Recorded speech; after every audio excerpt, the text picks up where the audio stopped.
Okay, तो जो आज की क्लास है ये हमारी स्टार्ट होगी फर्स्ट लॉ ऑफ इलेक्ट्रोलिसिस। ये जो है सेकंड लॉ ऑफ इलेक्ट्रोलिसिस, इसको भी देखेंगे हम जल्दी से। एक बार अपने जो नोट्स है उसमें सेकंड लॉ को आज करते हैं खत्म। फर्स्ट लॉ के बारे में आपने बहुत अच्छी तरह से डिटेल में पढ़ लिया। तो फैराडे का जो सेकंड लॉ है वो इससे भी आसान है, फर्स्ट लॉ से भी ज्यादा आसान है। और इसके बारे में मैंने कल भी बताया था। वेट इन ग्राम अपॉन में इक्विवेलेंट वेट जो होता है, ये इक्विवेलेंट वेट जो कल के क्लास में इसके बारे में इंफॉर्मेशन दी थी मैंने। वेट किसी का भी जिंक का है, यहाँ पर एजी है, कॉपर है, तो ये आपका जो है ये second law of Faraday. Faraday का जो सेकंड लॉ है ये है, बहुत सिंपल है कैसे कैसे इसको हम यूज करते हैं, क्या डेफिनेशन है वगैरह वगैरह। This law state that when same quantity of current, देखो एक ही क्वांटिटी का जो करंट है अगर आप सप्लाई करते हो, same quantity of current is supply pass through the different electrolytic solution. मान लो ये सॉल्यूशन है ZnSO4, ये AgNO4, ये CuSO4, और ये सीरीज में कनेक्टेड इन सीरीज। हालांकि कनेक्टेड इन पैरेलल भी होते हैं, लेकिन ये फिलहाल जो है वो connected in series. The weight of substance produced at each electrode, her electrode पे कुछ ना कुछ जो वेट है वो आएगा, वो डायरेक्टली प्रोपोर्शनल है आपका इक्विवेलेंट वेट के। इसको हम इस तरह से रिप्रेजेंट कर सकते हैं। ये इसका रिप्रेजेंट करने का तरीका है। जैसे जिंक को, यहाँ जिंक को डिप कर रखा है ZnSO4 में, और यहाँ कॉपर को कॉपर सल्फेट में, और ये है आपका, या फिर ऐसे समझ लो ये सबसे बेस्ट है, ये प्लेटिनम इलेक्ट्रोड है। ये सारे के सारे इलेक्ट्रोड कौन से हैं आपके? प्लेटिनम इलेक्ट्रोड है। और इस प्लेटिनम इलेक्ट्रोड को डिप कर रखा है इन्होंने किसमें? एक बार ZnSO4, एक बार AgNO3, यहाँ पर AgNO3 है, और एक बार है यहाँ पर CuSO4। तो बड़ा सिंपल एक पैटर्न बन के सामने आता है कि हर किसी पे डिपोजिशन तो होगा कैथोड पे। यहाँ डिपोजिशन होगा, यहाँ Ag का डिपोजिशन होगा, यहाँ कॉपर का डिपोजिशन होगा। ठीक है, तो डिपोजिशन तो हर केस में होगा। तो यहाँ जो फॉर्मूला उन्होंने डेराइव किया है वो W of zinc divided by equivalent weight of zinc. अब सभी को W ऑफ जिंक के बारे में पता है, बट इक्विवेलेंट वेट के बारे में नहीं पता। तो आज इक्विवेलेंट वेट के बारे में आपको सारी नॉलेज होगी बहुत डिटेल में।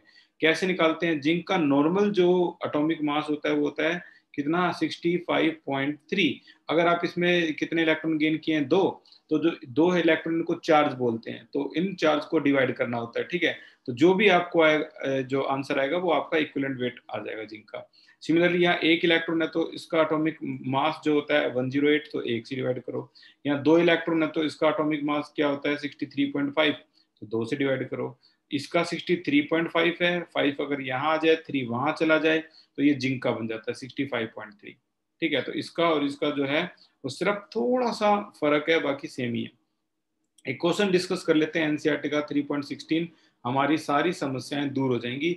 इस क्वेश्चन को हम जानबूझ के 2 तरीके से करेंगे। ठीक है, तो 2 तरीके से ये क्वेश्चन आपके सामने आ रहा है। बहुत ही खास क्वेश्चन है आपकी एनसीईआरटी की एक्सरसाइज का 16 क्वेश्चन। ये है क्वेश्चन नंबर 16, ये वाला क्वेश्चन। क्या है क्वेश्चन? 3 इलेक्ट्रोलाइटिक सेल हैं ABC, जिसमें एक में ZnSO4 डाल रखा है, एक में AgNO3 और एक में कॉपर सल्फेट, और तीनों को कनेक्ट कर दिया सीरीज में। हालांकि ये पैरेलल में भी कनेक्ट होते हैं, वो कहानी अलग है, वो नीट में आएगी, आपकी सीबीएसई में नहीं है वो। ए स्टेडी करंट कितना? 1.5 ampere was pass through them. इनमें 1.5 एम्पियर का करंट तीनों में पास कर दिया गया है until 1.45 gram of silver deposit at cathode. और यहाँ बता भी दिया कि 1.45 ग्राम जो सिल्वर है वो कहाँ? कैथोड पर डिपॉजिट हो गया। तो बताइए कितनी देर लगी, कितना टाइम लगा? टाइम निकालना आपको, कितना टाइम करंट फ्लो होता रहा। और ये भी बताना है मास ऑफ कॉपर और जिंक जो है वो डिपॉजिट हुआ है, वो कितना कितना डिपॉजिट हुआ है। ठीक है, तो यहाँ पर 3 चीजें फाइंड आउट करनी है। एक तो टाइम, एक W ऑफ कॉपर, एक आपका W ऑफ जिंक। ये 3 चीजें आपको फाइंड आउट करनी है इसके अंदर। ठीक है, तो कहानी सारी समझ में आ गई है। स्टेडी करंट कितने का पास किया है? 1.5 एम्पियर का, और कितना ग्राम सिल्वर डिपॉजिट हुआ है? जस्ट 1.45 ग्राम। तो इसको करने के 2 तरीके हैं आपको। पहला तरीका मैं बता रहा हूँ, पहला तरीका क्या होगा?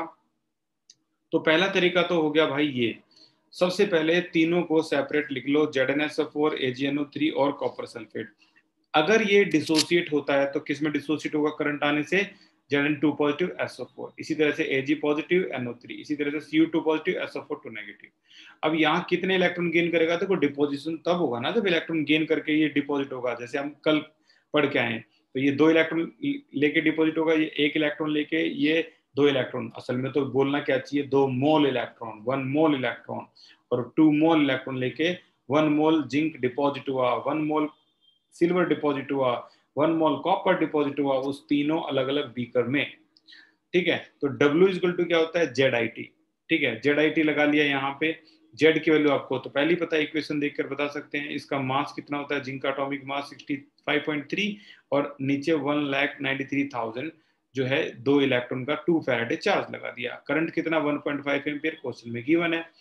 और टाइम कितना है ये क्वेश्चन में गिवन नहीं है, तो इसका मतलब है टाइम निकालने के लिए पहले आपको यहां आना पड़ेगा जहां पर ऑलरेडी Ag का डिपोजिशन गिवन है। तो W इक्वल टू ZIT सबसे पहले आपको यहां लगाना है। यहाँ W होता है मास ऑफ सिल्वर जो डिपॉजिट हुआ है, कितना? 1.45 इज इक्वल टू Z की वैल्यू यहां से देख लो 108, और W हो गया 108, और ये आ गया आपका 96 1 इलेक्ट्रॉन 1 फेराडे। ठीक है, करंट कितना? 1.5 एम्पियर का। टाइम का पता नहीं तो यहाँ टाइम लिख लिया, लेकिन डिपोजिशन कितना हुआ है इसका ये गिवन है, 1.45 डिपोजिशन जो है वो गिवन है। यहाँ से टाइम निकल गया 863.7 सेकंड, और अभी इसी टाइम का इस्तेमाल उन्होंने यहाँ किया है। तो ये आपका बी सेक्शन, पहले ए करना पड़ेगा, ए सेक्शन, फिर बी सेक्शन, फिर सी सेक्शन। तो यहाँ टाइम की वैल्यू रख दो और आपका 0.438 आंसर आ गया। सिमिलरली यहाँ अगर आप निकाल रहे हो तो यहाँ भी आपका करंट और टाइम की वैल्यू रख दो और आपका 0.426 ग्राम डिपोजिशन हुआ। अब जल्दी से आपको मैं 15 सेकंड 20 सेकंड देता हूँ, जल्दी से आपके मन में जो भी क्वेश्चन है वो पूछो ताकि मैं फिर आगे चल पाऊँ।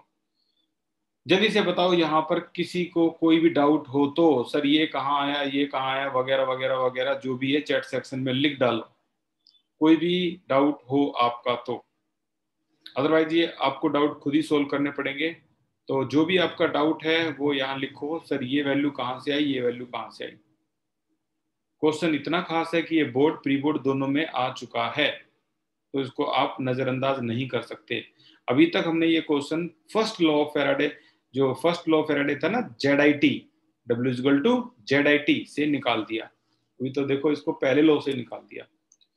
चलो, तो अब आपके पास कोई डाउट नहीं है, हम चलते हैं दूसरे लॉ की तरफ। दूसरा लॉ क्या था और सेक्शन में दिखा रखा है, आप चाहो तो इसको ऐसे कर सकते थे भाई, W of zinc divide by equivalent weight of zinc, जो कि इक्वल है W ऑफ Ag इक्वल है equivalent wait W of copper, जो कि इक्विवेलेंट वेट। सबका इक्विवेलेंट वेट निकाल देते हैं। जिंक का होता है 65.3 डिवाइड बाई 2। पता है क्यों 2 डिवाइड किया है? क्योंकि जिंक पे 2 इलेक्ट्रॉन थे। ये पहली जो 2 रिएक्शन है वो आप इस सेक्शन में भी जरूर लिख देना। ये पहली 2, ये पहली 2, ये पहली 2, जब करो ना इस तरीके से तो इसको दूसरे वाले तरीके में भी लिख देना ताकि पता लगे इलेक्ट्रॉन कितने।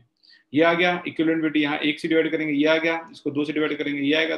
तीनों के इक्विवेलेंट वेट आपको आपके सामने हैं। तो W ऑफ जिंक और Ag जो कि गिवन है, तो इसीलिए हमने Ag को इसके बराबर कर दिया है। तो ये Ag और ये इसका इक्विवेलेंट वेट आ गया 108, W ऑफ जिंक और ये इसका इक्विवेलेंट वेट आ गया। आपको पता है कैसे, क्रॉस मल्टीप्लाई कर दो। ये तो जितना भी Ag डिपॉजिट हुआ है वो तो गिवन है ना क्वेश्चन में 1.45, तो यहाँ आपका ये आंसर आ गया। सिमिलरली आप इसको इक्वल करोगे, ठीक है, तो आपका ये दूसरा आंसर भी आ जाएगा। इन दोनों को इक्वल करोगे तो आपका ये दूसरा आंसर भी आ जाएगा क्रॉस मल्टीप्लाई करने के बाद 0.426। अब बात आती है टाइम कैसे निकालोगे। तो टाइम के लिए देखो, सिल्वर का यूज कर सकते हैं, किसी का भी यूज कर सकते हो, अब जरूरी नहीं है सिल्वर यूज करोगे। W इक्वल टू ZIT, अब तो पता है ना यहाँ पर W कितना सिल्वर का डिपॉजिट हुआ है 1.45। Z की वैल्यू तो आपको पहले ही आती है यार निकालनी, ओरिजिनल इक्वेशन में से निकाल सकते हो। क्या होता है Z, W डायरेक्टली प्रोपोर्शनल है Q के, तो W इज इक्वल टू क्या है, Z इंटू में Q। ठीक है ना, यहाँ पर जो Z होता है वो क्या निकाल सकते हो आप, W अपॉन में Q। अब W कितना है, सिल्वर का जो मास होता है 108, और इसके लिए कितना Q का जरूरत होता है, 1 मोल Q यानी 1 फेराडे Q यानी 96,500 Q। तो ऐसे यार आराम से निकाल सकते हो, आपका टाइम फिर से वही आ जाएगा। तो 2 तरीके थे इसको करने के, इस क्वेश्चन को अभी भी किसी को इसमें डाउट है तो वो डाउट पूछ सकता है, चैट सेक्शन आपके लिए खुला पड़ा है। जब मन में आए तब अपना जो डाउट है वो आप इसमें डाल सकते हो। आपका कोई भी डाउट कोई स्टूडेंट देख ही नहीं सकता, क्योंकि मैंने इसमें होस्ट के लिए ही एप्लीकेबल कर रखा है। ठीक है, अब क्वेश्चन आता है 1 मोल H2O से O2 में अगर कन्वर्ट हो रहा है तो बताओ कितनी इलेक्ट्रिसिटी रिक्वायर होगी। ये भी एनसीईआरटी का क्वेश्चन है। ठीक है, तो यहाँ इस वाले केस में आपको H2O को अगर डिसोसिएट करोगे तो H2 प्लस हाफ O2 होता है। अब O2 पे तो चार्ज कितना है, 2 नेगेटिव, विल गिव यू कितना, हाफ O2 प्लस में 2 इलेक्ट्रॉन। तो इन 2 इलेक्ट्रॉन से पता लग जाता है 2 फैराडे। सिमिलरली अगर यहाँ आप देखोगे तो यहाँ ऑडिशन नंबर कितना है, 2 है, यहाँ कितना है, 3 है, 1 फैराडे साफ साफ पता लग रहा है। तो यहाँ आंसर है 96,500 कॉलम। तो ये प्रोडक्ट ऑफ इलेक्ट्रोलाइसिस से पहले आपका फर्स्ट लॉ और सेकंड लॉ बिल्कुल क्लियर हो चुका है, और इसमें ऐसा कुछ भी नहीं था। उम्मीद है आपको इसके बारे में पता लगा होगा। W of zinc divided by equivalent weight of zinc equal है W of silver divided by equivalent weight of silver. ठीक है, ये तो था आपका बड़ा छोटा छोटा सा CBSE। Equivalent weight of zinc अगर आपको निकालना है तो आपको उसका एटॉमिक मास को डिवाइड करना पड़ेगा चार्ज से। ठीक है ना, कितना चार्ज है, कितने इलेक्ट्रॉन है, ठीक है, इसे डिवाइड करना पड़ेगा। अब आपकी जो नॉलेज है उसको इलेबोरेट करने के लिए एक बार आपको ये टॉपर नोट्स जरूर देखने चाहिए। अगर आप कभी नीट की या मेंस की तैयारी कर रहे हो तो ये बहुत ज्यादा फायदेमंद है। क्या है भाई इसमें, फैराडेज लॉ, पहला लॉ, W डायरेक्टली प्रोपोर्शनल है Q के, तो W is equal to Z Q. Z को जतिन बब्बर ने कल पूछा था इसका और नाम क्या हो सकता है, तो इसका नाम है इलेक्ट्रोकेमिकल इक्विवेलेंट बोलते हैं जेड को, जो कि कांस्टेंट होता है। यहाँ भी वही सारी कहानी है, ZIT। ठीक है, अब electrochemical equivalent of a substance may be defined as mass of substance deposit. ये बता रहे हैं इलेक्ट्रोकेमिकल यानी E क्या होता है, क्या होता है भाई, ये एटॉमिक मास को डिवाइड कर दिया जाता है किससे, नंबर ऑफ इलेक्ट्रॉन, जिसको हम चार्ज बोलते हैं। ठीक है, तो ये वही वाली बात बोल रहे हैं, deposit when current of 1 ampere is pass through 1 second. अगर आप इलेक्ट्रोकेमिकल इक्विवेलेंट जेड को डिफाइन करना चाहते हो तो जेड आपका डिफाइन हो सकता है 2 तरीके से, क्योंकि यहाँ पर जेड 2 बार है। एक तो ये बोल दो जेड किसके इक्वल है, W के इक्वल है, जो कि क्या होता है, may be defined as the equal to the mass of the substance deposit, W के इक्वल है। जब 1 एम्पियर का करंट, आई इज करंट, कितने सेकंड के लिए, 1 सेकंड के लिए अगर ट्रांसफर किया जाए तो। या फिर यार ये बोल सकते हो Z इज इक्वल टू किसके, मास ऑफ सब्सटेंस डिपॉजिट यानी W के, व्हेन 1 कितना चार्ज भाई, when 1 column of charge is pass through of electricity is pass through the electrochemical, या फिर जो आपका सेटअप है उसके अंदर 1 कॉलम का चार्ज, अगर आप 1 कॉलम का चार्ज करते हो तब भी। इतना तो पता लग ही गया, 1 एम्पियर का करंट 1 सेकंड के लिए पास करोगे तो कितने क्या बन जाएगा, 1 कॉलम बन जाएगा, 1 कॉलम चार्ज बन जाएगा ये। ठीक है, आगे चलते हैं इसके सेकंड लॉ की तरफ। सेकंड लॉ और भी ज्यादा आसान है, same quantity of electricity is pass through different electrolytic solution जो कनेक्ट किए गए हो सीरीज में। ठीक है ना, तो वेट ऑफ सब्सटेंस जो होगा वो प्रोपोर्शनल होगा किसके, डायरेक्टली प्रोपोर्शनल होगा इक्विवेलेंट वेट के। तो यहाँ पर इक्विवेलेंट के बारे में कुछ बातें बताई गई हैं, आपको बिल्कुल दिमाग पे लोड नहीं लेना है। आपको अगर लोड लेना है तो सिर्फ इसका लोड ले लो बस। ठीक है, तो W जो है हमारा, मैंने क्या बताया था, W ऑफ जिंक इक्वल है किसके, W ऑफ Ag, यहाँ है इक्विवेलेंट वेट ऑफ Ag। इस तरीके से आप इसको लिख सकते हो। ओके, एक बार जल्दी से चैट सेक्शन में बताइए क्या आप, मेरी आवाज आप तक आ रही है या नहीं आ रही है या नहीं आ रही, जल्दी से चैट सेक्शन में बताओ भाई, यस और no, is it audible. Okay okay okay, तो भाई रिया आपको थोड़ा चेक करना पड़ेगा, यहाँ पर सारे पॉजिटिव सिग्नल हैं, आ रही है। तो देखो ये चीज तो हमने अभी अभी पढ़ी, अब अपने ना जो नॉलेज है ना उसको थोड़ा इलेबोरेट करना भाई, क्या होता है इक्विवेलेंट वेट, इक्विवेलेंट ही किसे कहते हैं, तो देखो इक्विवेलेंट इक्वल होता है किसके, Q अपॉन में F के। अब Q क्या है यार, बड़ा सिंपल, आपको मान लो 6,000 6000 कॉलम का चार्ज आपने बाहर से पास किया, और 1 फेराडे कितना होता है 96,500 कॉलम, बाहर से कितना पास किया 6000, दोनों को डिवाइड कर दोगे तो इक्विवेलेंट का एक नया फार्मूला आपके पास आ गया।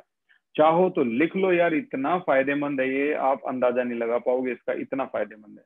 अच्छा, वेट अपॉन में इक्विवेलेंट वेट, ये भी आपका इक्विवेलेंट होता है, ठीक है ना। तो इसका एक और फॉर्मूला क्या है, वेट अपॉन में इक्विवेलेंट वेट, ठीक है। ये भी आपका क्या होता है, वेट अपॉन में इक्विवेलेंट वेट। इस इक्विवेलेंट वेट के लिए मैं स्पेशल लिखूंगा W, और यहाँ इक्विवेलेंट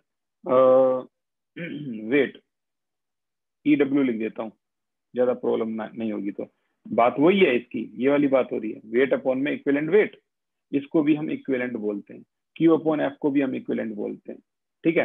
तो वेट अपॉन इक्विवेलेंट वेट तो यार आपको पता ही है वैसे भी, क्या कितना ग्राम डिपॉजिट हुआ है और कितना इक्विवेलेंट वेट उसका हो सकता है। तो इसको डिवाइड करोगे ना आप, दोनों की वैल्यू बिल्कुल सेम आएगी, इसको बोलते हैं हम इक्विवेलेंट या इक्विवेलेंट, ठीक है। वेट अपॉन में इक्विवेलेंट वेट, बिल्कुल भी कंफ्यूज होने की जरूरत नहीं है, अभी अभी जो पढ़ा है वेट अपॉन में इक्विवेलेंट वेट, ये वही होता है, ठीक है ना। तो ये तो आपका पता ही लगे गया। अभी थोड़ी देर पहले हमने 1.45 सिल्वर देखा था, जो डिवाइड किया था कितने में, इक्विवेलेंट वेट किया था उसका 108। तो इसका डिवाइड जो भी करने में आंसर आएगा वो वही आएगा जो Q अपॉन में F करने पर आता है। अब Q अपॉन F आप याद करो, अभी थोड़ी देर पहले कितने क्वांटिटी ऑफ इलेक्ट्रिसिटी सप्लाई की थी बाहर से, ये देखो मैं आपको एक बार दिखाता हूँ जल्दी से, कितनी क्वांटिटी ऑफ इलेक्ट्रिसिटी सप्लाई की थी इस क्वेश्चन में।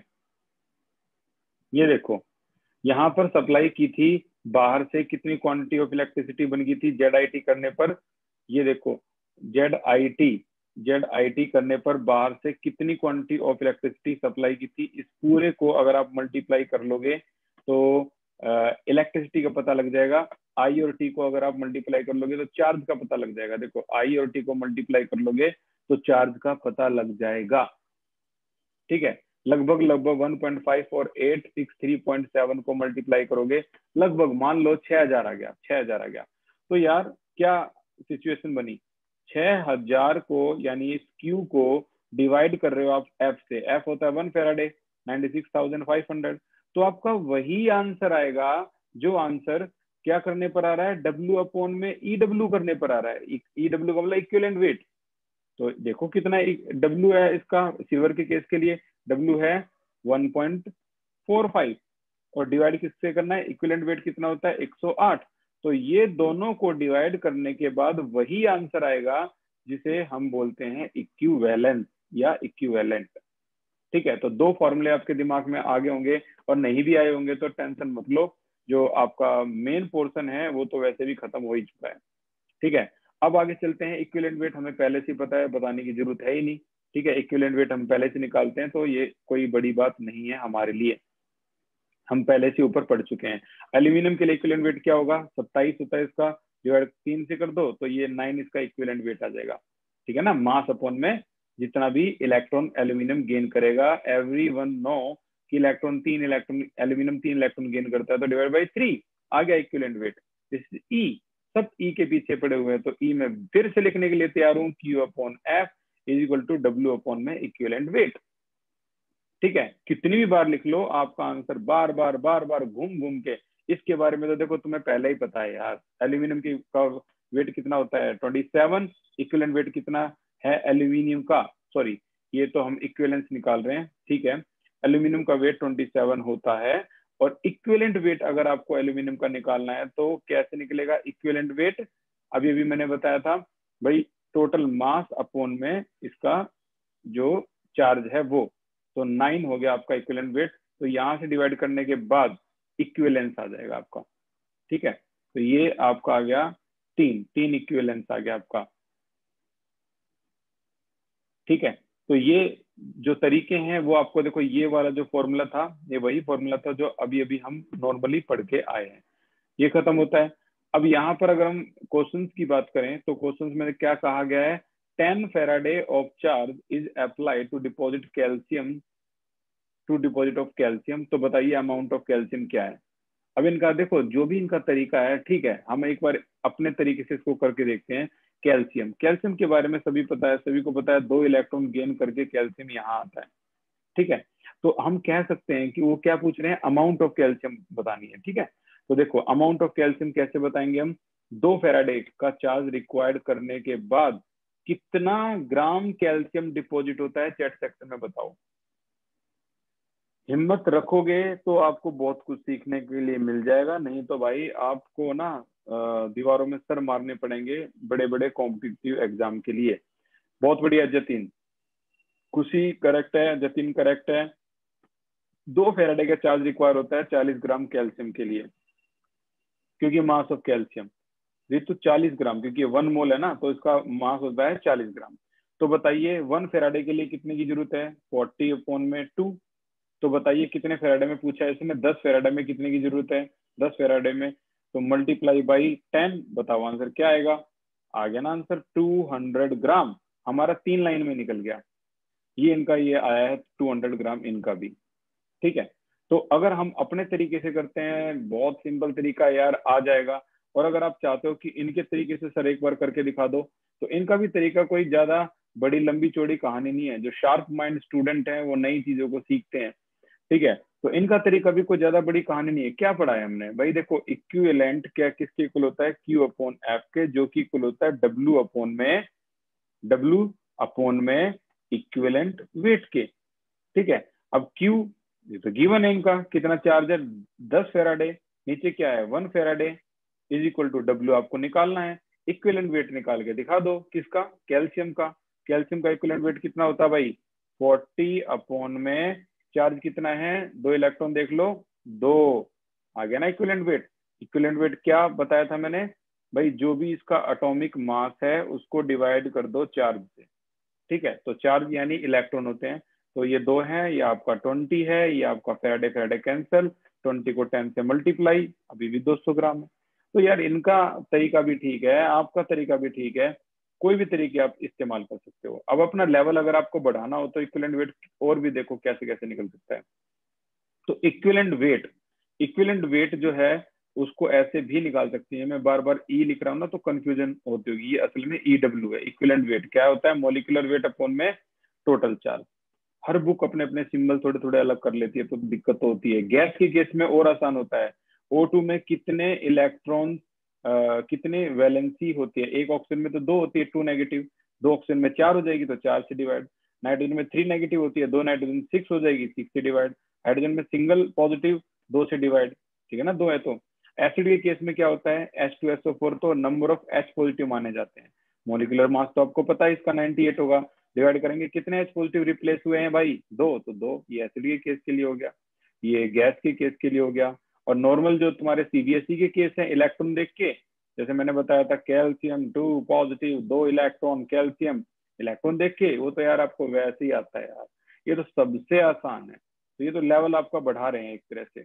और अगर देखें इक्विवेलेंट वेट साल्ट के लिए कैसे निकालते हैं, तो सॉल्ट के लिए जैसे पूरा का पूरा सॉल्ट है, इसमें कितने आयन आएंगे टोटल, तो total number of charge on cation anion जोड़ लो भाई। तो एल्यूमिनियम का हो गया आपका total number of charge on cation, cation पे है आपका 3 पॉजिटिव, एनायन पे है आपका टोटल कितना 6 नेगेटिव। तो आप total number of charge on cation cation निकाल सकते हो, कैटायन पे 3 पॉजिटिव है, 2 से मल्टीप्लाई कर दो तो 6 हो जाएगा, तो 6 यहाँ डिवाइड कर दो, खत्म। सेम रिडॉक्स रिएक्शन के लिए भी आप निकाल सकते हो भाई, यहाँ पर +7 था, यहाँ +2 था, कितने इलेक्ट्रॉन की, यहाँ पर कितने इलेक्ट्रॉन की जरूरत है, 5 इलेक्ट्रॉन की, तो 5 इलेक्ट्रॉन, ऑक्सीडेशन नंबर कितना हो गया 5 की जरूरत है, और नंबर ऑफ एटम मैग्नीज के 1 ही है, तो आंसर आया 5, खत्म। यहाँ Cr2O7 की देखोगे तो यहाँ ऑक्सीडेशन नंबर 6 है, लेकिन Cr2 है भाई इस बार। तो यहाँ कितना था भाई, यहाँ तो 3 था, तो कितना कम हुआ है कुल मिला के देखें तो 3 कम हो गया, लेकिन एटम तो 2 है, तो 3 2 6, ये आ गया 6। यहाँ बैलेंस भी करेंगे यहाँ 2 से, तो आप ऐसे भी कर सकते हो, 12 से 6 हुआ है तो कितना डिक्रीज हुआ है 6, तो आपने अब क्रोमियम को लगा दिया, ठीक है ना। तो डायरेक्ट ऐसे भी कर सकते हो, 6 2 12, 12 से कितना हुआ है 3 2 6 हुआ है, 12 से 6 होने का मतलब 6 का फर्क है, तो टोटल ऑक्सीडेशन नंबर पता लग गया आपको 6, तो यहाँ 6 लिख दो। तो ये कुल मिला के अगर ये नई नई चीजें सीखनी है तो ये आगे के लिए बहुत ज्यादा फायदेमंद है, मेरा कहने का मतलब ये है। अब इक्विवेलेंट वेट बताना है, इसमें क्या क्या फर्क हुआ है, एक्स से वाई हुआ है, तो ऐसे केस भी आते हैं ऑक्सीडेशन में जिसमें 2 ऑक्सीजन देख के हम 2 नेगेटिव तो वैल्यू क्या लिख देते हैं 4, ठीक है, ऐसे भी हो सकता है। और अगर आप एक थोड़ा सा और अगले लेवल पे जाते हो तो यहाँ पर इक्विवेलेंट वेट अपॉन में n is equal to F, number of mole, number of H positive ion, ये भी वही बातें करेगा जो अभी अभी हमने सीखी है। नंबर ऑफ मोल का भी एक फॉर्मूला यहाँ से आ सकता है F। तो ये अगला फॉर्मूला है equivalent weight is divided by number of mole equal to F. F वही एफ फैक्टर है, कभी यहाँ फेराडे लगा के चलो इसलिए उन्होंने छोटा एफ दिखाया है, इसको छोटा एफ, ठीक है ना। तो ये वाला फॉर्मूला भी अगर आपने याद कर रखा है फिर तो सारा खेल ही खत्म। एक और तरीका इक्विवेलेंट निकालने का, इक्विवेलेंट निकालने का एक और तरीका क्या है, इक्विवेलेंट ये भी होता है, तो यहाँ से तो क्या पता लग गया कि भाई इक्विवेलेंट ये भी होता है, कुल मिला के equivalent is equal to n into में f, ये भी इक्विवेलेंट माना जाता है। तो कितने तरह के इक्विवेलेंट अब आपके सामने हो चुके हैं, वो ये है n इंटू एफ। तो यहाँ पर नंबर ऑफ मोल दे देंगे सीधे सीधा यार कितना 20, और इक्विवेलेंट निकालना है, एफ होता है एफ फैक्टर, एल्यूमिनियम का देख के पता लग जाएगा एल्यूमिनियम कितने इलेक्ट्रॉन गेन कर सकता है 3, तो यहाँ पर आप 3 लिख सकते हो, मल्टीप्लाई कर दो, इक्विवेलेंट आपका 60 आ गया। तो इक्विवेलेंट अपॉन में n इक्वल टू एफ, ये भी एक लास्ट फॉर्मूला है, अब इसके अलावा और कोई फॉर्मूले नहीं है इसमें इक्विवेलेंट के। तो इक्विवेलेंट की अगर बात करें तो फॉर्मूले हमारे सामने है Q अपॉन में F is equal to weight upon में इक्विवेलेंट वेट, ठीक है ना। ये इक्विवेलेंट अलग है और ये इक्विवेलेंट वेट अलग है, इसको हम इक्विवेलेंट बोलेंगे तो और ज्यादा ठीक रहेगा। और एक इक्विवेलेंट का ये भी एक फॉर्मूला है, इक्विवेलेंट अपॉन में n is equal to F factor, number of mole से रिलेटेड। सेम यहाँ नंबर ऑफ मोल, अब की बार find out number of mole, अगर इतना इक्विवेलेंट है तो इक्विवेलेंट की जगह ये रख दो, Al2SO4 एक सॉल्ट है, इसमें कैट आयन Nn का कोई भी आयन बता दो, फैक्टर क्या होगा, एल्यूमिनियम 3 पॉजिटिव होता है, 2 से मल्टीप्लाई करो 6 आ गया, नंबर ऑफ मोल 10 हो गए, खत्म। इसी तरह से और आगे देखो, find out weight of iron बताइए, अगर 50 फेराडे चार्ज अप्लाई करा जाए इसमें और एटॉमिक वेट इसका इतना है। तो देखो यार, आप चाहो तो, आपका मन नहीं मान रहा उन ऊपर वाले क्वेश्चन से, तो अपना तरीका भी आपके पास हमेशा रहेगा। देखो आयरन जो होता है वो 3 इलेक्ट्रॉन गेन करेगा यहाँ से, FeCl3 को देखकर मैंने अंदाजा लगाया, क्योंकि FeCl2 भी तो होता है ना, तो FeCl2 होता तो मैं 2 पॉजिटिव लिखता, अब यहाँ 3 है तो 3 पॉजिटिव 3 इलेक्ट्रॉन, या Fe आ गया। तो आप क्या लिख सकते हो इसके बारे में, आप लिख सकते हो कि 3 फेराडे का चार्ज रिक्वायर होता है for 1 mole of iron deposition होने में, जो कि होता है 56 ग्राम। तो फिर 1 फेराडे में क्या होगा 56/3, तो फिर कितना पूछ रखा है आपसे 20 फेराडे, तो 20 फेराडे को मल्टीप्लाई कर दो इससे 20 से, तो आपका आंसर वही आ जाएगा जो इनका दे रखा है 373 ग्राम, ये आ जाएगा। वही कैलकुलेशन होगी हमारी भी जो इनकी है। क्लियर, ऐसा कर सकते हो। और नहीं तो आप इनके जो फॉर्मूले हैं इक्विवेलेंट वाले वो लगा सकते हो यार, इतनी कहानी गाते हैं ना, ये इतनी की जरूरत होती नहीं। मैं तो सिंपल बोलता हूँ आपको, इक्विवेलेंट जो होता है वो क्या होता है, Q अपॉन में F equal to W upon में इक्विवेलेंट वेट, ठीक है।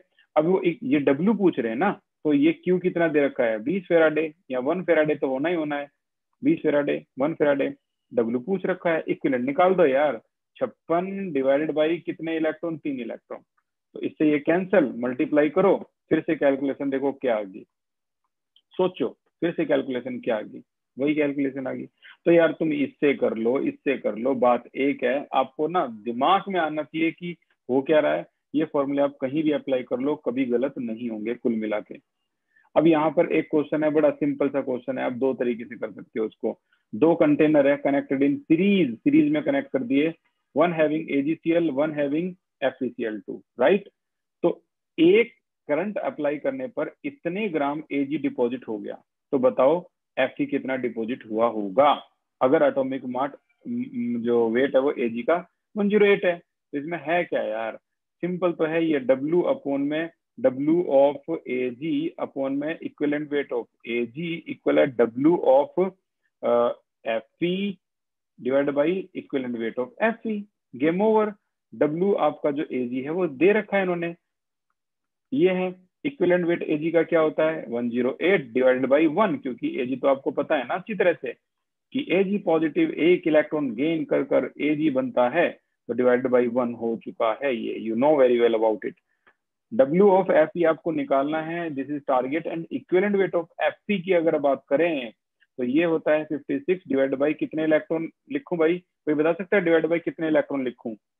कम ऑन हरी अप, खेलो इनके साथ यार, ये ड्रामा है कुछ भी नहीं है, बहुत आसान चीज है, एक नहीं दो नहीं, बहुत बढ़िया खुशी है, ठीक आंसर आपका, very good. Yashika Garg nice, Ritu correct है, जतिन करेक्ट है, FeCl2 है ना इस बार, तो अब की बार 2 लिखना है यहाँ पे, cross multiply and this is your answer 5.6 ग्राम, खेल खत्म। और अगर आप आगे चलोगे तो इस क्वेश्चन में कहा गया है एक्वस FeCl3 डाल दिया, ठीक है ना, अप्लाई कर दिया, इतने फेराडे ऑफ चार्ज अप्लाई कर दिया, फाइंड की कितना नेम बताओ कि कैथोड और एनोड पर कौन कौन डिपॉजिट होगा।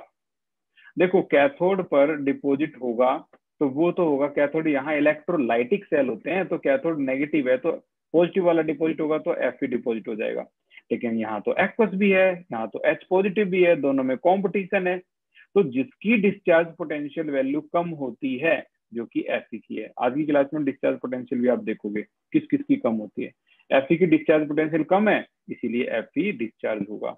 सिमिलरली यहाँ एनोड पर Cl2 क्योंकि इसकी डिस्चार्ज पोटेंशियल वैल्यू कम है, ठीक है। मास ऑफ डिपोजिशन बताना है कि भाई कितना मास Fe का डिपॉजिट हो गया, तो आप फिर से वही तरीका अप्लाई कर लो, क्या दिक्कत है, ये देखो फिर से अप्लाई कर लो।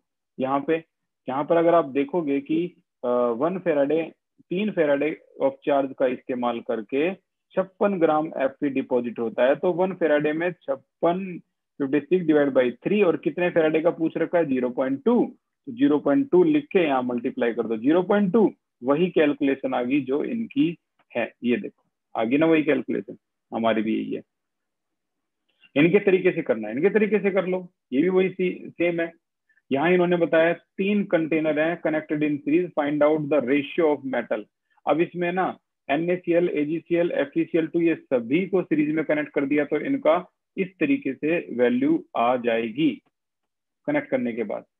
अब 0 वैल्यू जो इनकी दे रखी है, जैसे NaCl की है यहाँ पर सोडियम की, और ये FeCl2 की, इनकी वैल्यू 0 है, तो इन्होंने कहा है in case of NaCl aqueous, FeCl aqueous only H positive is deposit, ठीक है ना।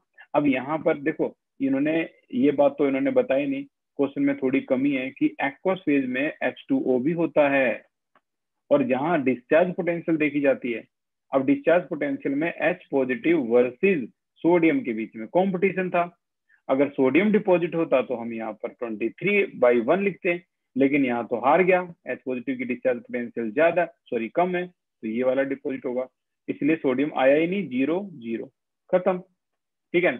अब ज्यादा इसमें क्या नर्वस होने की जरूरत नहीं है कि ये तो आपका मेंस में आया था, ठीक है, और डिस्चार्ज पोटेंशियल का अभी टॉपिक हुआ नहीं है तो इसीलिए आपको थोड़ा मुश्किल भी लगेगा। नेक्स्ट है 20 Faraday of charge applied for the applied, then find out the mass of Fe, यार ये बार बार वही आ रहा है, ये भी आप कर सकते हो, ठीक है, दोनों तरीकों से कर सकते हो।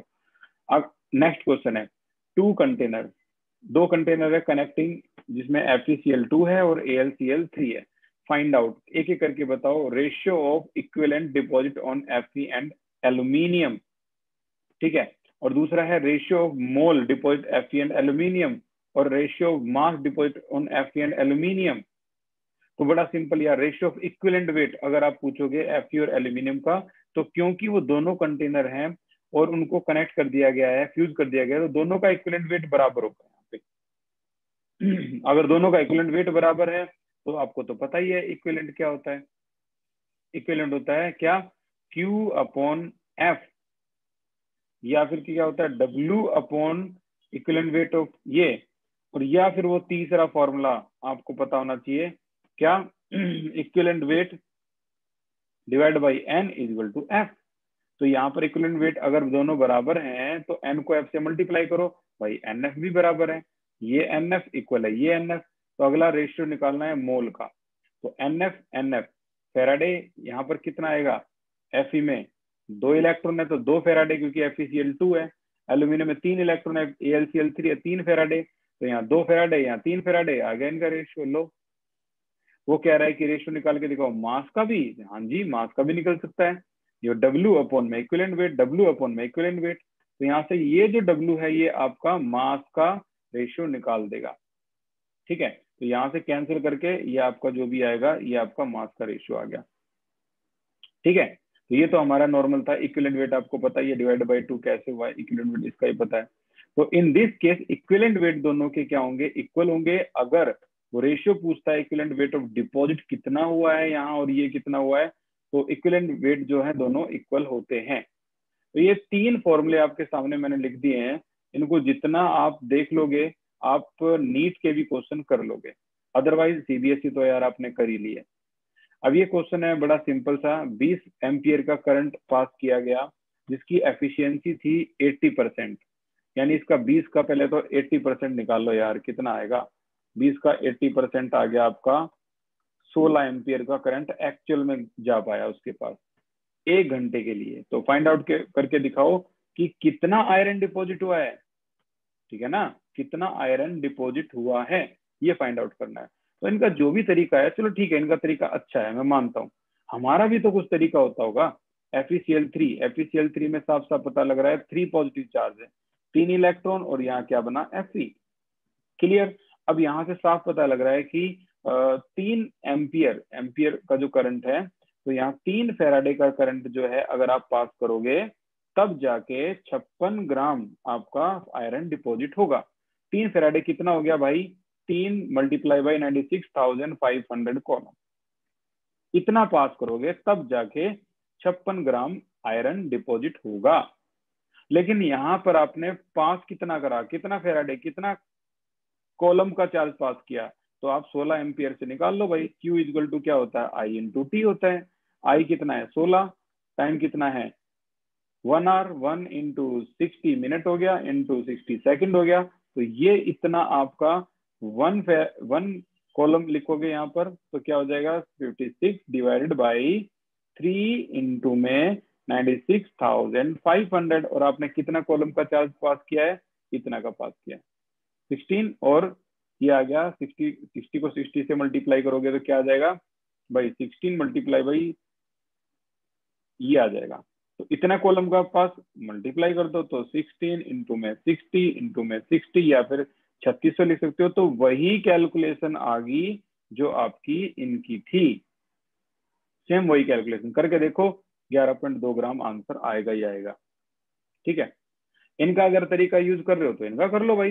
इन्होंने वो दोनों को इक्वल कर दिया, Q अपॉन F और W अपॉन में इक्विवेलेंट वेट, खत्म। W निकालना है तो Q कितना चार्ज आपने पास किया है भाई, IT से कर लो, ये I है ये T है, एफिशिएंसी निकाल लिए 80% की, अभी भी आंसर वही आएगा। Same case.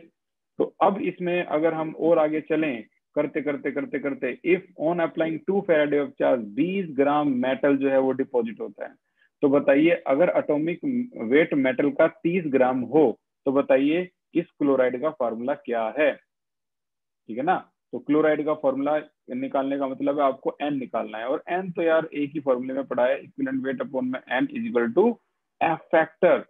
F फैक्टर पता है ना इसका, इक्विवेलेंट वेट ये भी होता है। तो आपको तो क्या निकालना है, N निकल गया तो क्लोराइड पता लग गया, ट्वाइस है, थ्राइस है, क्या है। F फैक्टर की अगर बात करें तो F फैक्टर यहाँ पर हम बता ही नहीं सकते कि कितना F फैक्टर आएगा कितना नहीं आएगा। इक्विवेलेंस, हाँ इक्विवेलेंस निकल सकती है Q बाई F वाले फॉर्मूले से। तो यहाँ इक्विवेलेंस कितनी आएगी, 2 आएगी, तो 2 divide by N is equal to F factor का अभी भी यहाँ चक्कर है। अगर F फैक्टर निकल गया तो आंसर आ गया आपका सीधा सीधा। ठीक है, तो 2 फेराडे का चार्ज 20 ग्राम मेटल है, यहाँ पे 20 ग्राम मेटल है जो डिपॉजिट हुई है, और एटॉमिक वेट कितना है इसका, इतना है। तो देखना F फैक्टर कैसे निकाला इन्होंने। ये जो तरीका है इन्होंने ऐसे यूज कर लिया कि इक्विवेलेंट वेट तो ये भी तो होता है ना, इक्विवेलेंट वेट तो ये भी होता है W अपॉन में क्या, W अपॉन में चार्ज। ठीक है, अब W जो है इन्होंने दे रखा है, कितना है W आपका, ये है 20 ग्राम, ये 20 है W, और डिवाइड बाई चार्ज जो है ये आपको निकालना है चार्ज, और जो इक्विवेलेंट वेट है वो तो आप पता ही है कितना है, 2 आ चुका है, ये रहा ऊपर इक्विवेलेंट। तो यहाँ से आप इसको डिवाइड करोगे तो ये चार्ज जो है ये पता लग जाएगा 20/2 यानी 10। 10 जो है वो आपका एफ फैक्टर यानी चार्ज आ गया। तो अगर आप इसको 10 को यहाँ रखोगे तो बताओ आंसर क्या आएगा। 2/n is equal to F, यहाँ पर 10 है तो ये आपका N factor number of mole जो है ये इसकी वैल्यू 10 है, और टोटल चार्ज जो है इसका 30 है। ठीक है ठीक है ठीक है। यहाँ इन्होंने ना इस तरीके से यूज किया है एटॉमिक वेट और नीचे वैलेंसी। तो यहाँ E की जो वैल्यू है वो 20/E=2 है। या फिर इसको एक तरीके से और भी हम कर सकते हैं, इतना ज्यादा कंफ्यूज होने की जरूरत थी नहीं, इसको एक तरीके से और भी कर सकते हैं। 30 ग्राम, 30 ग्राम इसका एटॉमिक वेट था, जो हमने यहाँ गलती से लिख दिया इसका वेट जो है अपॉन में चार्ज, तो वेट यहाँ 30 ग्राम था। या फिर एक काम करता हूँ, मैं इसको एक तरीके से और करवाऊंगा आपको, और इससे पहले हम इसके क्वेश्चन करें एक बार, आपको ये क्वेश्चन और देख लेने चाहिए, फिर हम इसके पास जरूर आएंगे। ये वाले क्वेश्चन जो एक्सरसाइज के हैं, तो एक्सरसाइज के जो ये क्वेश्चन है इसमें सीरीज देखना, कुछ चीजें आपको पता लगेंगी। ई नॉट वैल्यू इस कपल की मोर पॉजिटिव है देन इस कपल, यानी इसकी कपल के मुकाबले ये Mn है, मैग्नीज होना चाहिए इसको, Mn है, ठीक है, इसकी ज्यादा पॉजिटिव है देन दिस। तो इस ई नोट वैल्यू को अगर आप देखोगे तो मैग्नीज 2 पॉजिटिव है, इसकी कॉन्फ़िगरेशन देखें तो 3d5 हो चुकी है ऑलरेडी। अब अगला इलेक्ट्रॉन जो निकलना है वो बहुत मुश्किल से निकलेगा, लेकिन इसमें तो आराम से निकल सकता है। तो इसीलिए ई नोट वैल्यू 3 बातों पर निर्धारित होती है हिज पे, हाइड्रेशन एंथैल्पी, आयनाइजेशन एंथैल्पी और सब्लिमेशन एंथैल्पी। ठीक है, तो आयनाइजेशन एंथैल्पी जो कि पॉजिटिव के लिए है, तो आयनाइजेशन एंथैल्पी ज्यादा होने से आपकी ये जो ई नोट वैल्यू है इसकी क्या होती है, पॉजिटिव। ठीक है, अब बात करते हैं हम इसकी, why is not possible to measure single electrode. Single electrode हमेशा, जैसे जिंक है, जिंक की सिंगल इलेक्ट्रोड की मेजरमेंट को कैलकुलेट करना आसान नहीं होता। वो कह रहे हैं क्यों? क्योंकि देखो सिंगल इलेक्ट्रॉन में सिर्फ रिडक्शन हो सकता है या फिर ऑक्सीडेशन हो सकता है, और हमें चाहिए क्या होता है, दोनों। इसीलिए हमें रेफरेंस इलेक्ट्रोड यानी SHE की जरूरत होती है, जिसे NHE भी बोला जाता है। ठीक है, अच्छा, इन दोनों में से बताइए, इन दोनों में से कौन सी कैथोड पर फिजिबल होगी? अब यार कैथोड पे एक्वस सोडियम क्लोराइड इन्होंने दोनों ले ली, ई नोट वैल्यू ये है, ई नोट वैल्यू, दोनों की रिडक्शन पोटेंशियल वैल्यू आपको दे दी गई है। तो बताइए कैथोड पर कौन सी होगी? देखो एनोड पे तो हम याद रखते थे जिसकी ज्यादा नेगेटिव होगी, तो कैथोड पे किसकी, जिसकी कम नेगेटिव होगी। तो कम नेगेटिव कौन है, ये, तो आंसर आ गया आपका H2O, वाटर। ठीक है, क्लियर। और आगे चलते हैं। On electrolysis of aqueous solution NaCl, why is H2 not Na liberated at cathode? हमेशा NaCl जो कि aqueous में ले लिया, तो कह रहा है NaCl के केस में why H2, यहाँ H पॉजिटिव है, OH नेगेटिव होता है, यहाँ पर Na पॉजिटिव है और Cl नेगेटिव होता है। तो हमेशा H2 को ही क्यों प्रेफर करते हैं? क्योंकि H2 की लोअर होती है डिस्चार्ज पोटेंशियल देन Na, जिसकी भी लोअर होगी ना वो आपका डिस्चार्ज होगा। ठीक है, अच्छा, क्या निकल स्पैचुला को यूज कर सकते हैं कॉपर सल्फेट में? नहीं, क्योंकि निकल जो है उसकी वैल्यू आप देखो, ये देखो और ये देखो, या फिर ये एक सीरीज थी, कल्लू ने कार मांगी, ऑल्टो जैन फरारी, पापा बोला क्यों आज और पिटेगा। चलो इस पूरे सीरीज में मानता हूं निकल नहीं है, कॉपर तो चलो है, लेकिन फिर भी निकल अगर आएगा तो वो इसके ऊपर आएगा, और इसकी वैल्यू ज्यादा नेगेटिव है। ज्यादा नेगेटिव का मतलब है ये इलेक्ट्रॉन लॉस कर सकता है, ज्यादा नेगेटिव का मतलब ये एनोड पे होगा, इलेक्ट्रॉन लॉस कर सकता है, ऑक्सीडेशन कर सकता है। तो जो इलेक्ट्रॉन लॉस कर सकता है, तो क्या आप इसकी स्पैचुला बनाओगे कॉपर सल्फेट में? ये तो बहुत जल्दी इलेक्ट्रॉन लॉस कर देगा यार, ये तो जो चम्मच होगी आपकी वो जल्दी गल जाएगी, वो तो मेल्ट हो जाएगी। इसीलिए इसको हम नहीं कर सकते, we can not stir in copper sulphate. ठीक है ना, क्यों? क्योंकि जो ई नोट वैल्यू कम होने की वजह से ये बहुत जल्दी ऑक्सीडाइज होने वाला है, इलेक्ट्रॉन लॉस करने वाला है बहुत जल्दी। ठीक है ना, तो नहीं कर सकते। अच्छा, why not possible to measure single electrode, वही सिंगल इलेक्ट्रॉन ऑक्सीडेशन रिडक्शन होना चाहिए, इसलिए रेफरेंस इलेक्ट्रोड का यूज करना पड़ेगा। ये क्वेश्चन आपका एनसीईआरटी का ही है। निकल नाइट्रेट है, प्लेटिनम इलेक्ट्रोड, 5 एम्पीयर का करंट 20 मिनट के लिए करा, तो बताइए कितना निकल डिपॉजिट हुआ। तो यहाँ पर निकल नाइट्रेट है और ये उसी तरीके से आप कर सकते हो जैसे अभी तक आपने क्वेश्चन किए हैं। तो यहाँ पर 1.82 ग्राम निकल डिपॉजिट हो जाएगा। लास्ट क्वेश्चन है, इस क्वेश्चन को जस्ट पढ़ो और देखकर बताओ कि इनमें से सबसे ज्यादा रिड्यूसिंग पावर किसकी है, एक्स, वाई या जेड। एक्स, वाई या जेड, किसकी सबसे ज्यादा रिडक्शन पोटेंशियल है, एक्स, वाई या जेड। चैट सेक्शन में बताइए।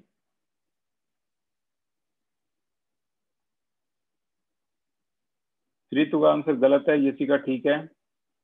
रिड्यूसिंग पावर बतानी है, रिड्यूसिंग।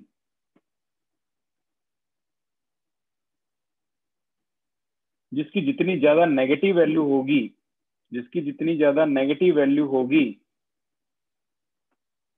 वो ज्यादा रिड्यूसिंग होता है। तो नेगेटिव वैल्यू किसकी सबसे ज्यादा है, वाई की। ये देखो माइनस का 3.03, ठीक है। तो आंसर ये आ जाएगा आपका, ये सबसे ज्यादा रिड्यूसिंग है वाई, सबसे ज्यादा नेगेटिव है। अब उसी क्वेश्चन की तरफ आते हैं जो अभी अभी हमने पेंडिंग छोड़ा था। ये वाला क्वेश्चन था ऑन अप्लाइंग। इसको फिर से एक नए सिरे से करने की कोशिश करते हैं, और जो स्टूडेंट के पास इसका सॉल्यूशन आ गया है वो आप शेयर कर सकते हो। देखो इस क्वेश्चन में कहा गया है, कनेक्टिविटी इश्यू है, देखते हैं थोड़ी देर में होगा ठीक। ओके, इस क्वेश्चन में कहा गया है on applying 2 Faraday of charge, 2 Faraday charge अगर आपने अप्लाई कर दिया तो 20 ग्राम मेटल जो है वो डिपॉजिट हो जाएगा, 20 ग्राम मेटल जो है वो डिपॉजिट हो जाएगा। एटॉमिक वेट मेटल का दे दिया 30 ग्राम, ठीक है। तो बताइए इसका फॉर्मूला क्या होगा, यानी नंबर जो है एन की वैल्यू वो पता लगे। कोई इक्वेशन तक भी नहीं है क्योंकि हमारे पास इसका कोई मेटल का नाम ही नहीं है, बस इतना बोल दिया मेटल, तो हमें क्या पता कौन सी मेटल है। यहाँ पर हम इतना लिख सकते हैं कि एम, एन पॉजिटिव प्लस में एन इलेक्ट्रॉन गेन करके ये मेटल एम ये बनाएगा, ठीक है। ये एक सिंगल इक्वेशन हमारे पास है और इसका और कोई भी हमारे पास जो सॉल्यूशन है वो नहीं है। और अगर हम पूरे फॉर्मूले को ही लिख दें तो Q बाई एफ इक्वल होता है W अपॉन में इक्विवेलेंट वेट। W अपॉन में क्या, इक्विवेलेंट वेट। हमें तो इतना ही पता है ना। अब बताइए इक्विवेलेंट वेट क्या होता है। इक्विवेलेंट वेट क्या होता है भाई, इक्विवेलेंट वेट होता है जितना भी उसका मास है, एटॉमिक मास कितना है 30, और डिवाइडेड बाई उसमें कितने इलेक्ट्रॉन है, यही तो नहीं पता। तो क्यों ना हम एक काम करें, खेल खेलते हैं भाई मजेदार, कि यहाँ हम लिखते हैं इसका मास। पहले तो मैं फॉर्मूला ही लिख देता हूँ ताकि बच्चों को कंफ्यूजन ना हो। अब देखना क्या होगा। क्यू की वैल्यू देखो एक बार कितनी है भाई, क्यू की value 2 Faraday divided by 1 Faraday, 2 Faraday divided by 1 Faraday is equal to W, कितना डिपॉजिट हुआ है 20 ग्राम, तो 20 ग्राम लिख दिया। यहाँ क्या है इक्विवेलेंट वेट भाई 30 ग्राम, डिवाइडेड बाई किसका नहीं पता हमें, एन का नहीं पता, हमें क्या पता क्या है। चलो अब जल्दी से मैथमेटिक्स दिखाओ अपनी और बताओ आंसर क्या है एन का। देखते हैं किसके पास कितनी नॉलेज है। मैथमेटिक्स दिखाओ भाई अपना, जलवा दिखाओ और बताओ एन क्या आया, बताइए। एक से एक चैंपियन है यहाँ पर, बहुत टैलेंटेड स्टूडेंट हैं जिनके 96 10th क्लास में 97 परसेंटाइल तक भी हैं, ठीक है ना। तो देखते हैं एन की वैल्यू क्या आई है। यशिका, जतिन, वेरी गुड, दोनों बिल्कुल करेक्ट है। यशिका और जतिन में ज्यादा मैथ में नंबर किसके होने चाहिए। मयूर भी आ गया, बहुत बढ़िया मयूर भाई, मेरे अंदर तक क्यूरियोसिटी आ गई। जतिका बोल रहा हूँ, यशिका और जतिन में से ज्यादा मैथ में मार्क्स किसके होने चाहिए? यशिका, ईमानदारी से बताइए, आपके मैथ में 10th में कितने मार्क्स आए थे? मैथ में 10th में कितने मार्क्स आए थे यशिका? ओके, अब जल्दी से बताइए जतिन, आपके कितने आए थे मार्क्स मैथ में 10th में? भाई साहब, मैं कह रहा था ना कुछ तो भाई, मैं 15 साल से बच्चे ही पढ़ा रहा हूँ। मेरे को क्यूरियोसिटी अगर हो रही है तो कुछ तो बात है भाई। जतिन है 98 और यशिका है 99, यानी दोनों बहुत क्लोज हो भाई, बहुत ज्यादा क्लोज हो। वेरी गुड भाई, कॉन्ग्रेचुलेशन यार, तुम्हारे इतने मार्क्स आए थे, होपफुली इस बार भी आए, और ईमानदारी से आपने नंबर बताए, थैंक यू सो मच। थोड़ी बहुत क्यूरियोसिटी मेरी एक मयूर के लिए भी है। मयूर, आप प्लीज अपने ईमानदारी से मार्क्स शेयर करो, और खुशी आप भी, खुशी आप भी। ओके ओके ओके, तो भाई मयूर, मयूर के आए हैं 97, ये 97 मयूर के हैं, और खुशी 95। तो तभी मैं कहूँ ये इतने एक्यूरेट आंसर क्यों आ रहे हैं। बहुत बढ़िया भाई, एन की वैल्यू जो आई है वो सच्ची में 3 है। तो देखो, ये 2 स्टेप का क्वेश्चन था यार, हम इतने ज्यादा तरीके लगा रहे हैं, इनमें मत घूमो, मैं कह रहा हूँ इनमें मत घूमो जितना। देखो कितने स्टेप है, ये देखो ये देखो ये देखो ये देखो, इतने स्टेप की जरूरत कहाँ है यार, आ तो गया 3, आंसर खत्म। और 3 का क्लोराइड क्या बनता है? Cl3 बनता है। 3 का ऑक्साइड क्या बनता है? जाहिर सी बात है, M2O3 ही बनेगा, ठीक है ना। तो ये ऑक्साइड इस तरीके से बना सकते हैं हम इसका। तो ये वो तरीका है जिससे हम इसको कैलकुलेट कर सकते हैं। अगर ये यहाँ तक आज हम इसको करते हैं फिनिश, अगली क्लास में मिलेंगे और नए टॉपिक के साथ। Thank you so much for the class, take care. कल हम नए टॉपिक, कल नहीं, मंडे को हम नए टॉपिक डिस्कस करेंगे, और उससे नेक्स्ट मंडे जो एग्जाम होगा वो 40 मार्क्स का होगा।